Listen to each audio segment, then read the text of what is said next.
Good morning and welcome to the April webinar, Increasing Your Value of Your Business Through the 4 Intangible Capitals. We're going to get started here in just a couple minutes. We're waiting for some of our other attendees to gather, and we will be right back to you in just 2 minutes.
All right, well, thank you all for your patience. Wanted to let our attendees gather. So first and foremost, I want to thank you for joining us for the April 12 Points Business Advisors webinar on increasing the value of your business through your 4 intangible capitals. I am very excited today to be joined by Jake Crowley, one of our coaches and one of the founding members of the Planned Value Group here in Massachusetts. Jake is both a CIPA and a CFGA. And Jake, many people may be familiar with the CIPA, but you want to tell them a little bit about what the CFGA is? Yes, first off, thanks for having me, Dave. CFGA is the Certified Founders Group Associates. It's a specialized niche within the CIPA community, all based on exit planning and value acceleration. Awesome.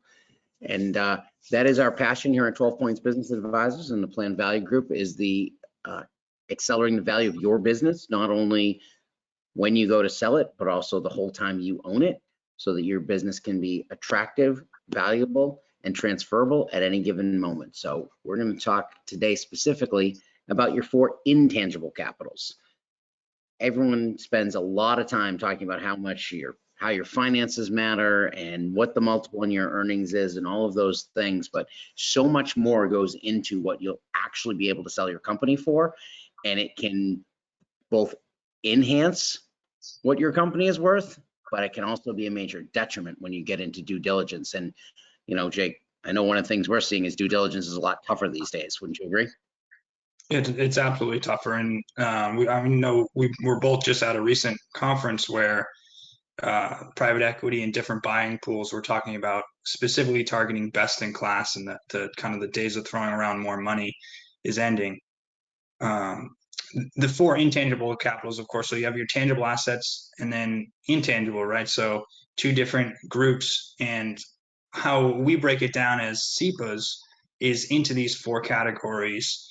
They're fairly easy categories to understand and to talk about, because if you just talk with the business owner about intangibles, it can be tough to grasp exactly what we're doing.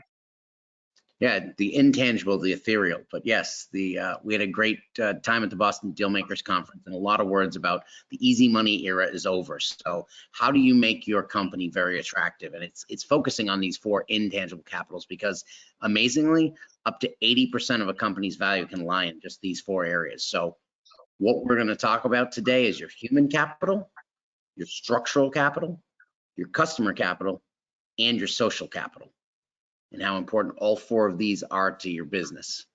So I'm going to lead off with human capital. And your human capital is really what it looks like. It's your employees.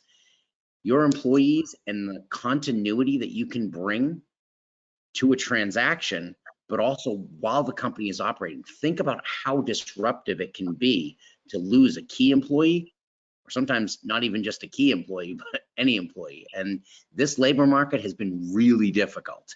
We're going through an unprecedented time where the unemployment rate has stayed steadily below 4% since COVID, and a lot of people have been out of market, and we're seeing more people comfortable quitting their jobs. The quit rate was incredibly high for the last couple of years. That finally seems to be settling down a little bit, but people are going to other jobs for 10, 15% raises, and it's just been really tough. I know, Jake, I'm sure you're seeing it with people you're working with as well.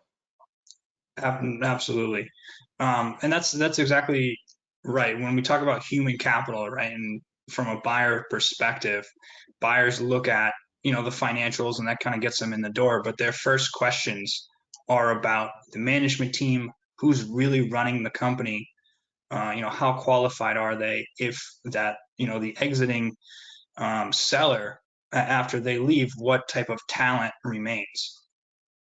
Yeah, I can say we're not perfect at 12 points. I wish we are, but we're still a relative startup, and not just about 10 years into the business. And even now, I am too central to the business as the CEO. So one of the things we talk about all the time is, how do we remove Dave from this activity?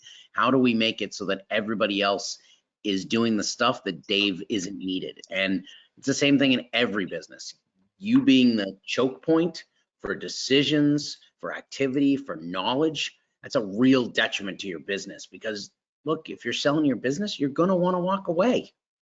And if you're just operating your business, you might want to go on vacation once in a while. And thinking about those things and not having to always be tied there not only makes your life better, but makes the value of your business so much more. And I think you just hit the nail on the head with one of the tests we do with and it's a hypothetical test, but with some of our clients, is we call it the vacation test, right? Is how much time can the owner operator spend away from the business without it suffering? And I think one of the things that you do at 12 points, and I've seen this at many other companies, is how are you developing your human capital? What type of training programs do you have in place to elevate the talent and keep it growing along with the business? And that becomes so important, not just for a sale, not just for current operation, but retention. Employees today are really seeking that continued career path. What am I going to do? Where can I go? How can I grow there? And if you don't have that defined, that's a really quick way to see that quit rate at your own company skyrocket. So thinking about those development programs, those training programs, and really investing in that human capital, because you will see a return on it. The value that a team that can continue the business and a future owner doesn't have to start over makes all the difference in the world. And it makes it so that you can walk away, frankly. That's a really important thing. You don't want to be tied to the business for 5 years after you sell it. I can tell you, I'm a decent CEO. I would be a terrible employee. So you really don't want to be the one sitting there watching your business. We had someone sell their business a few years ago, and it was before they were a client of ours. And he joined us shortly after the sale as a client on the wealth management side. And he had a 3-year contract to stay on as CEO of the company. And he couldn't last 6 months. He couldn't watch someone else run his business. So he forfeited a bunch of money just to get out of there because he couldn't watch someone else run the company. And then ironically, a year later, the private equity firm that had bought them called him and asked him to return as CEO. And he did. So, but under his terms. Yeah. So, thinking about recruiting, so we talked a little about retention, but recruiting, what characteristics are you looking for in a key employee? What are those holes that aren't filled? That if you're not there, there's no one who can operate. There's no one that can do that job. You need to be always thinking about how to fill those holes and keep your company running. Yeah, and I believe that some of these holes you may not even realize. We were just talking about developing your your human capital. By necessity, for most companies, they have to develop their sales side and either their product or service side, because they wouldn't be able to continue business if either of those departments lacked. But on the back end, with different finance, HR, admin services, we often see that that's a development gap where the company may have 4x'd over the last 10 years. That same employee is still there, but now it's a different company. The company has evolved maybe a little bit beyond that person's skills when they were first hired. Is that a gap that you don't realize? And I'm not saying that you need to replace that person, but either shift or develop, or perhaps hire. You started with a bookkeeper, now you need more of a controller type. Those type of gaps exist. And sometimes it's outsourcing. Sometimes it's time to bring on an outsourced CFO to supplement that controller even. Doesn't mean the person isn't doing a great job. Doesn't mean they're not a great member of your team, but you just need that additional step. And if this is your first time running a business, you may not know what you're missing. So reaching out and talking to coaches, consultants, planning advisors, people that have done this with multiple companies and can assess where you're at now and where you're going. One of the things we talk about, if this makes up 80% of the valuation of your business and your business is likely your largest asset, do you have any idea what your company is actually worth? It's amazing. People check their stock statements every single day. Not healthy, by the way, but they know exactly what their investments are worth. They have no idea often what their largest asset is worth and how to enhance it. So talking to people about these intangibles becomes a very valuable tool for you now and in the future. And then lastly, on the human capital, I would say, what are you doing to encourage and show appreciation to your current employees? Do you have tools in place that protect you against the loss of key employees? Do you have tools in place that protect you against the loss of you? What would happen to the business if you weren't there? Can the business run? Have you built your human capital well enough? Have you designed a program to retain those key employees, whether that be through traditional 401k, whether that be through flexible time off, whether that be through specific top hat executive compensation type programs that can be built? So there's a lot of different ways you can retain those employees, but people often talk about it's a lot easier to keep an existing customer than it is to get a new one. Very much true on the human capital side as well. If you've got a good employee, you want to hang on to them because everybody's looking for them, especially right now. So we talked about owner independence, that ability to be outside the office, to have the management team running the show, to be the visionary so that you're not stuck in the operations. Gives you the ability to decide, predict, and motivate those employees. And then to make sure, again, that you're always showing them that career path. You're helping them learn and grow and investing in that human capital that you have. I'm going to move on and let Jake start with structural capital. Yeah, absolutely. So what we're talking about here, right, is the documentation of your business. And this is the proof, right? We can see, from some finances that the business is doing well, but when we actually, through due diligence, and when we look under the hood, what is the proof that this business has figured it out, right? That's what they're buying, is that system. And what we find with most of our clients is they're running their company based on some sort of feel, a sense that they've developed over, 15, 20, 30 years of being in that business.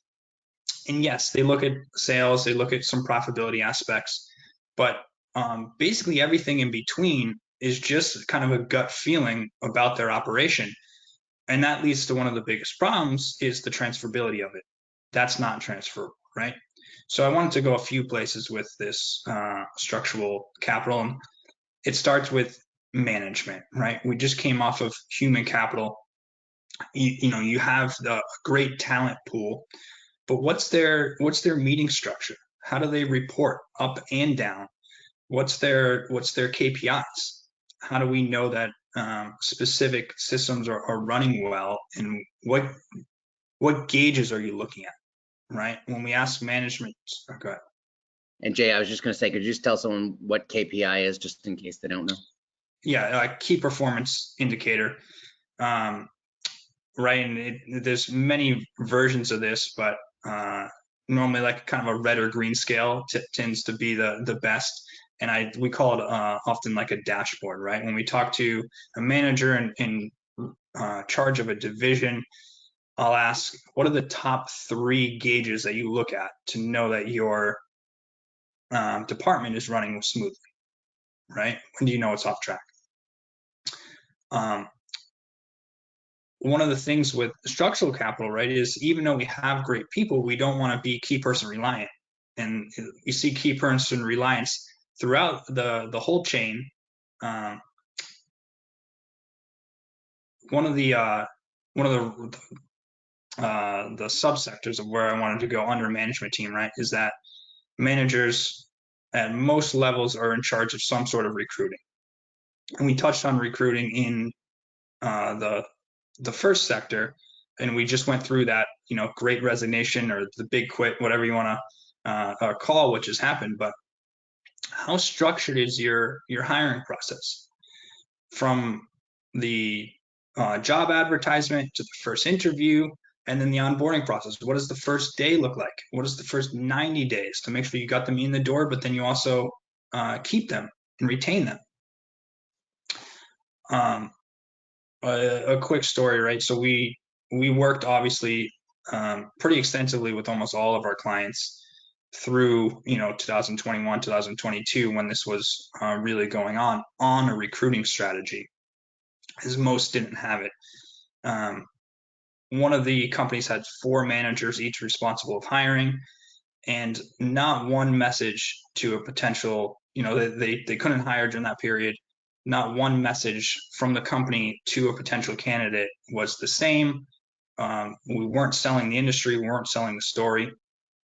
So that's a huge documentation piece that even someone like myself, I should be handed a document and be able to conduct an interview, right? Tell about the company, about the industry, about this specific position in the company, and the benefits of working in this sector, right? I should be able to answer questions about the job description, about the career path. That's super important, is a career path. And I should be able to have a list of a lot of potential questions to ask a good candidate. And then be able to leave that meeting with a clear future, right? I should have a couple of closing options for an interview. That's a true recruiting process. Yeah, and I think that covers both structural and human, because now you're talking about do you have a tool that you can use, personality assessment, whatever it is, that allows you to know this person's going to fit in with your team? Or are you going to have to go back through this process again? So what makes it, as you got here, documented, repeatable, understandable? Yeah, absolutely. And do you know why you can't hire, right? Where in that chain? And because it's not always the documentation of it, and this does fall under structural, but when analyzing one of our clients from this time, they had an extremely documented and structured process. However, the timing of it was wrong. There was way too long in between when someone applied for the ad to the interview to the decision process was far too long, and all the good candidates had already committed to other positions. right? So are you able to sit back and analyze that type of thing? And you talked a little bit on that key person reliance and the processes. We have one client who, when we got to them, they have an unbelievable business and it's extremely profitable. But one of the reasons it became so profitable is their manager started cutting people, and now she was chief scientist, she was chief human resources, she was chief operating. She took on all the jobs, and she had a co-owner who was actually the majority owner. And I said, you need to deal with this. This is a major problem. If anything happens to her, you're out of business. And he said, yeah, I really would be, because I don't even know the formulas behind the chemicals anymore. Right. Unbelievable. Yeah, and when we see that top to bottom, right, even at the the product or service level, there's sometimes only one person who can provide a certain service, whether that's because of a license or a specific skill set, or maybe operate a specific type of machinery. Like we work in some construction fields with CNC computer navigated cutting machines. These are high tech pieces of equipment, and there's only one person who actually knows how to operate that in the whole company. That's a huge issue, and there's not a lot of structure behind it.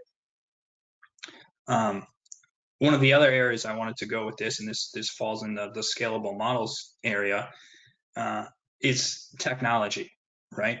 Are you on the right enterprise system?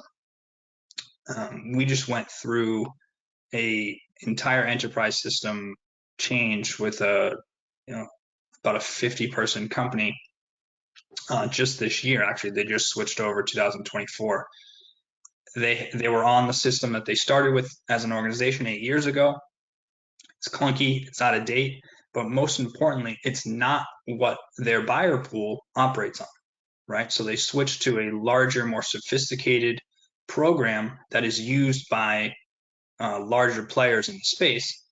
And therefore, that data, all their work, they have a 3-year exit plan, is going to be transferable to that next buyer, right? Yeah, So that's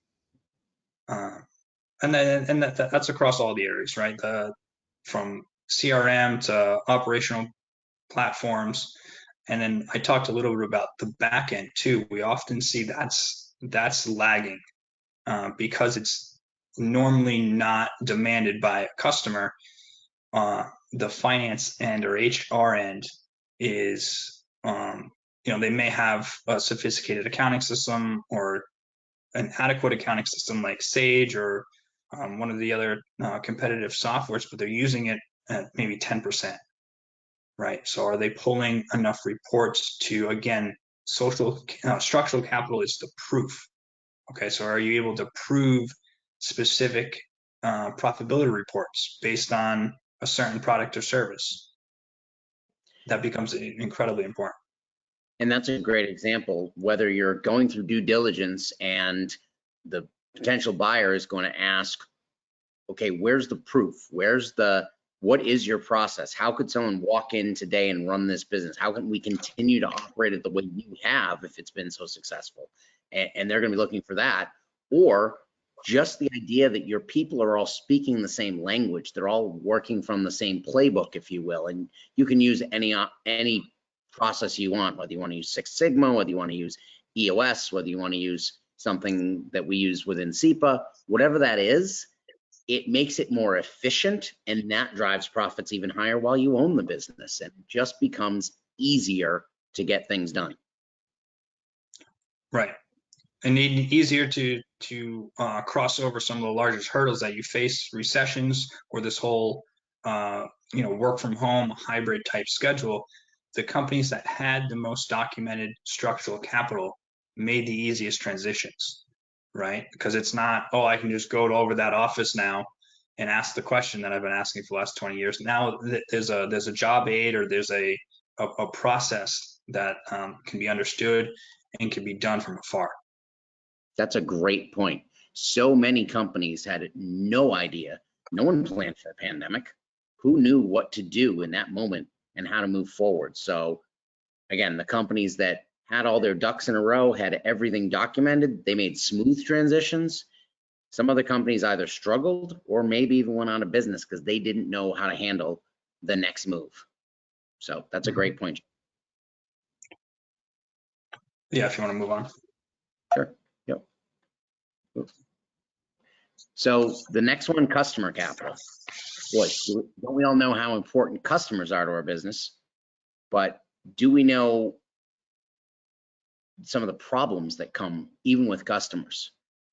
Another client we have has a great business, very profitable, significant growth.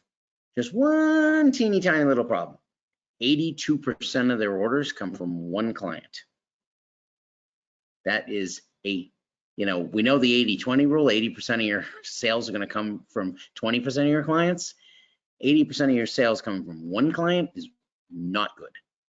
So that's something that we've been working on, not just, and it's been interesting since we started working with them, not just developing other clients, but even within that one client they have, there were other applications and divisions. So at least that's a little bit of diversification just in case. So thinking about how concentrated your work is with any given client and how that doesn't make you very attractive if you think about it.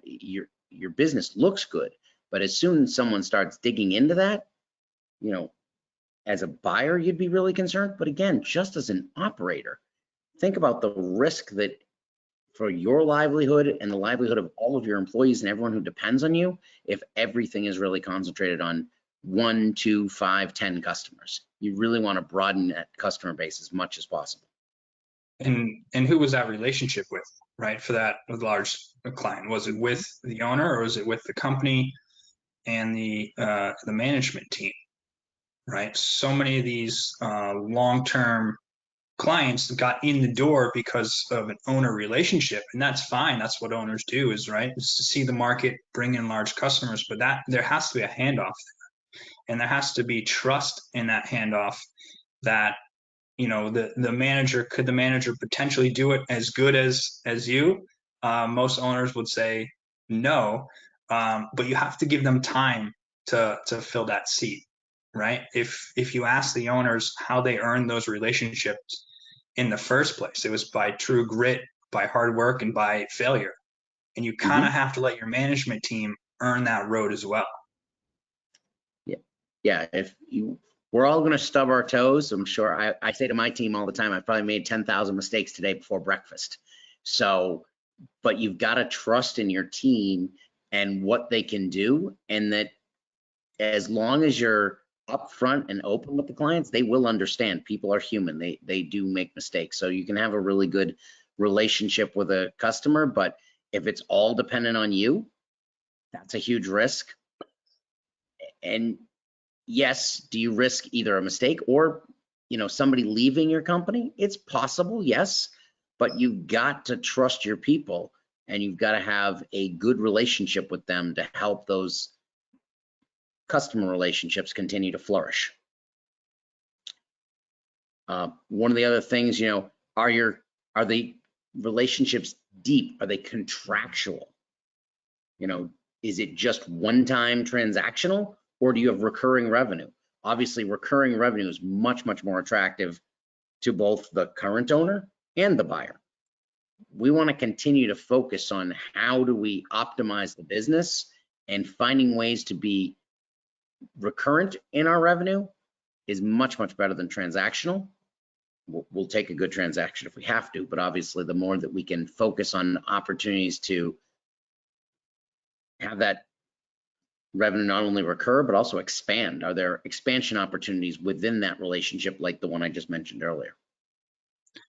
Yeah, and leading that back to the structural capital, right, is so you have a lot of times it's one segment of the business that's either subscription, contractual, some sort of recurring revenue model. Can you pull specific reports on that?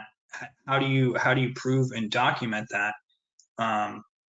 How well do you actually understand what's happening there, right? Do you know which department is losing money and where it's losing money? That's where these two relate. Yeah, and if you don't have the processes, the documentation, the reports, do you have any idea how concentrated you are? Do you know where your opportunities lie? Do you know the problems that you have? You don't. It's, maybe it's up here, but that's not going to get all of your questions answered, and that's not going to allow the team to help you develop these relationships. Mhm. The next point, client entanglement versus engagement. A lot of people think when they first read that entanglement is bad. We actually think that as being very good. How dependent is your client on you? How integral are you to their business? Have you made yourself a key piece that it would be hard for them to move on to the next supplier, to the next vendor? That's a really valuable tool for you if you can actually make yourself integral to that client's process, because then that business is sticky, and we all love sticky business. Yeah, what can you show to a buyer that proves that you understand the customer, their needs, why they need you, you're positioning their market, you're positioning to your competitors. How does that all relate, right? And when we talk about sticky, one of the metrics that we pull when we work with a client is what we call the safety margin. And this is the percentage above break even in terms of revenue. But basically what it tells a buyer is during a transition, how much business, how much revenue can I lose? How many customers can I lose and still break even, right? So the higher the safety margin, the more attractive the business is.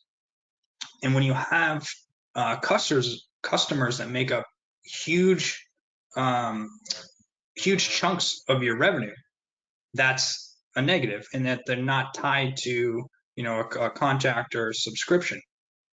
So one of the ways you can mitigate that is with the proof of the reliance and entanglement aspect that you were just talking about, Dave, right? That you can show that they need you, that you understand them, and you've positioned your service to fill that gap. To your point, I've seen opportunities with some of our clients where the relationship is so good, the sales team that will actually go and talk with the company. What do you need next? What takes you to the next level? Where are you going as a company? Could our R&D develop what you need? Could we branch out and create another service that is what you need to get you to the next level? That's entanglement. That's really being in a great relationship. That's sticky. If you're just the cheapest widget provider, that's not a moat around your business. You want to build that moat such that your customers are in the trenches with you, and you're in the trenches with them. You guys are working together in unison, entangled, to ensure that those relationships stay, to provide your company continuity while you own it, and then opportunity when you go to sell it. Again, keeping you attractive, transferable, and valuable at any given time. And then lastly, I'm sure we all know how important that customer reputation is. Talked earlier about it's so much easier to keep an existing client than to get a new one. Do you have any idea if you have an NPS? Do you know what an NPS is? It's a net promoter score. Does your business have one? Do you look at your reviews online? Those can be really challenging. It's really easy now for people to find out what other people think about a business. And the challenge with that can be a couple of bad apples. If they're the ones that are out there that are commenting on your Yelp page or your Google review or whatever it might be, it takes a lot of work to focus on how do I get all the good comments out there?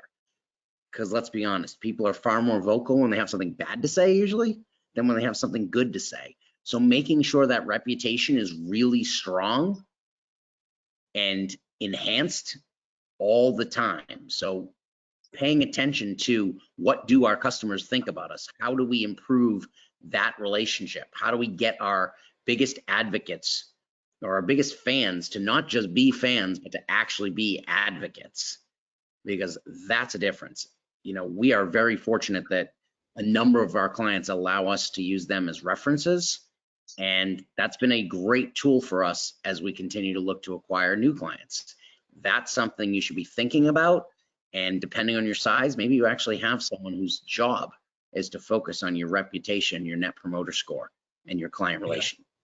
I'm glad you mentioned NPS. We use net promoter score a lot, right? And is that a metric that you're measuring as the business kind of moves through time, right? You leave behind this wake of customers. For those who aren't familiar with the net promoter score, it's basically boiling down to, are those customers now promoting or detracting from your business? And are you aware of that experience? And then measuring, it's a scale of 0 to 10, right? And we're looking for the 9s and 10s, but also realizing that 7 and 8s, while good scores, are no more likely to use you or anyone else on their next time of that need, right? So just understanding your the client engagements and what the reputation is. Awesome. So I think we're going to move on to social capital, Jake. Absolutely. So social capital is last for a reason, because EPI will mention that this is an optimization of the first 3 that we talked about. But really what we're talking about here is the purpose and the culture of the company, right? And when you ask a business owner, what's the culture? A lot of times you get a blank stare, right? And as you ask the management team the same thing, they struggle to define it. So you have to rephrase the question a little bit, and you ask, what is it like to work at the company? What's the dynamics? What's the environment? What's the customer experience like, right? We just talked about NPS, but and when you ask those questions, that's when you get the words that start to define what culture is. But more importantly, why it's on the slide is, how does culture relate to value, right? And when you talk to sellers, most sellers will say, I want to sell my business, but it has to be someone who's a good fit. What they're talking about is a culture fit, right? Someone who's going to come in, treat my employees right, elevate the business, my customers right, to the next level. Well, the truth is, buyers want a good culture fit as well. And in fact, they need a good culture fit, because that's what's going to make all these employees, all these systems work that we've been talking about throughout. So building culture is difficult and time consuming, and I'll give some tips a little bit later on. But I wanted to share a story of actually my own company. I owned a painting and light construction business. I bought it with some pretty expensive plans to grow the business. So we're growing. And one of the things with this is, and this is throughout the construction field, is the time wasted at supply houses. We were able to find a taxi company that operated out of the same place, the same mall as the supply house, the paint store. They were able to, at an extremely reasonable rate, to deliver paint to the job sites. Made a lot of financial sense. So I put it in play.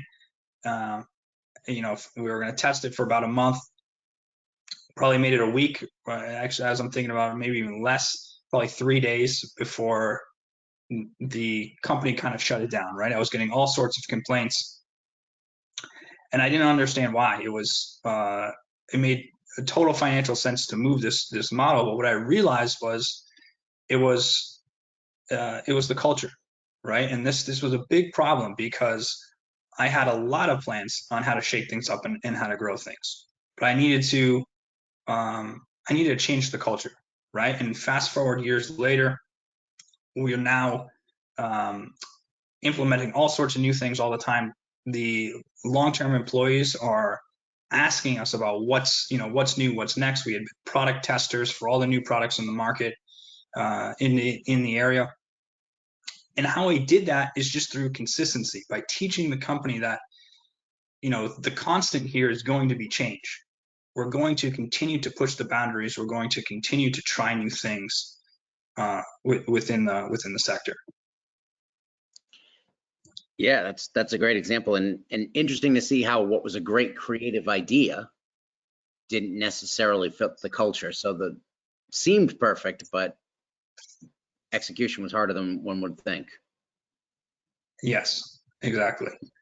And Jake, I would say, that you mentioned at the beginning your culture, your purpose as a company, and being drawn to. So what the ultimate work on that, of course, is Simon Sinek's book about what your why is. Everyone wants to define what their why is, and it sounds a little foofy for me. I'm not a foofy kind of guy, but it really does mean something, actually, and it's really something that's important to us here. But great examples of how it increased their value.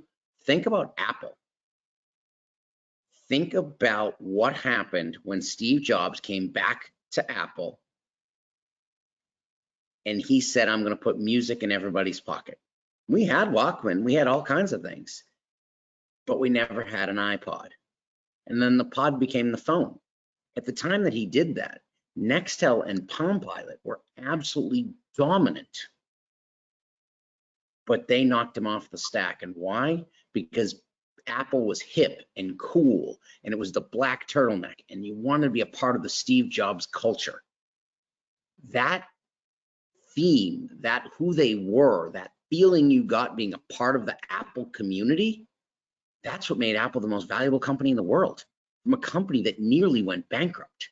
That was all about their social capital. That was all about who they were. It was so inconvenient to run Apple when most people were on Windows, but people did it because their phone was connected to their laptop, was connected to this. That was the structure that was built, but it was all about who they were and what it made them, how it made them feel. One of the other great examples I'd give, Nike. Just do it. Do they make the best shoes in the world? No idea. But everybody wanted to be like Michael Jordan. Took them to the next level. They built an entire brand around just doing it. Michael Jordan, Bo Jackson. Those two guys changed. Adidas was the #1 company in the world, new shoe company in the world, when Michael Jordan joined. But again, they got around a theme and who it made you, what you became as a part of using their products, and that social capital catapulted them to new heights. Yeah, and I was with an M&A integration expert, actually from a different computer company, HP. Who buys a lot of smaller computer companies, anywhere from 50 employees to 200 employees. And she was confirming some of the aspects that I said, where these companies that we buy, of course, have strong revenues and strong profits and documented systems and everything else. But the most important thing in her position is the culture. Because if it's not a culture fit, this is going to cost millions to change. We're going to lose customers, we're going to lose employees, and we're going to have to go through and try to overcome this. But if it is a strong culture fit, then we're talking about really increasing the multiple, because it's extremely more valuable. So that's the question I have for the business owner selling is, do you understand the culture of the larger market, right? What do we have to do to become attractive? Do we know what makes us attractive to that larger buyer pool? What management styles are being used? Yeah, and look, there's so many roll-ups going on in private equity right now, and they can afford to make mistakes. They have billions, but the seller can't necessarily, not with their people, not if they care. And you want 1 and 1 to make 4 when you do a merger, not just 3, but 4. But if your culture doesn't fit, that 1 and 1 is going to quickly become 1.5 or maybe even a half. Mm-hmm. So culture is a really critical part of taking things to the next level, understanding how companies can fit together and how you make yourself more attractive by the things you do inside the company with your social capital. Right. And I had one, go ahead. We can wrap up. No, go right ahead, please. If you have another story, share it. No, I had a quick story. We were with with another client actually just recently, and we made a recruitment strategy for them, but I'll tell the story first. This is a senior person, 22 years at the business, and is third from the bottom in terms of seniority at the company. So almost everybody, 20 plus people, are more senior, have more seniority at the company than he does. This is a huge problem. But where we came in was analyzing the culture, right? We're trying to attract younger talent. We have to understand the dynamics. And what we found is the reason these people are there and they're staying is a culture of respect. They have a heavy respect for the work that they do, for the customers, for each other. There's a lot of dignity and integrity that goes on at this company. And they didn't really know it. When we start talking about it with them, then they're like, oh yeah, this is actually how we operate. But we need to now position that in a way that we can, attract younger talent. So using your culture as a recruiting tool, right? So that you can get someone in there that believes what you believe in terms of how a company should be run. Yeah, I know a CEO who used the term, "I hire people to retire here." And he is really trying long-term culture, and before someone comes on board, he's sharing videos of the culture at the firm and work that they've done and how they message themselves, how they interact with each other, what cultural agreements they have as a firm together. And the prospective employees are seeing that all before they decide to come on board. And I think those are powerful tools. Absolutely. So, and last one I will tell you, reminded me of a client we worked with. It was a dental office, had been owned by two partners for a very long time, long-term employees, 20, 30, 40 years on tenure, and just an unbelievable family culture. And the first partner retired. The second partner, unfortunately, got ill and had to sell the business to someone else. One person who had been in the business for a while and one person who was newer to the practice. And immediately they stripped away benefits. They locked down on the way people had been treated. They just destroyed the culture in under 6 months, and people are leaving en masse. And it was just really sad to see. They just couldn't continue what it, or chose not to. The culture was in place. The new owners chose not to continue it, and we're seeing the results in the business now. So if you want to chat more, ways to get hold of us. So Maya, who actually helps us set this up, is on here, Maya@12points.com, myself, Dave at 12points.com. You can reach Jake at 12points.com as well. Our phone number's there on the screen, 978-318-9500. Love the opportunity to continue the conversation if anyone would like to see, but hopefully what you learned today is the numbers matter. There's no doubt. But there's a lot of things behind the curtain that people don't spend as much time thinking about that will make an even bigger difference and show that you are the premier company in your industry to be purchased, or for you to continue to operate in a manner which is attractive, valuable, and transferable at any given time. Jake, I can't thank you enough for joining us today. I really appreciate it. Your insight was invaluable. Is there anything else you want to add before we go? No, thanks for having me, Dave. Yeah, well, hopefully this gave a digestible way to kind of understand those intangibles and a little paradigm shift, how you can be working on them as an owner. Awesome. Thanks, everyone, and we look forward. Watch for clips and watch for next month's webinar to come as well. Thanks very much, and everyone have a great day. Thank you. Bye.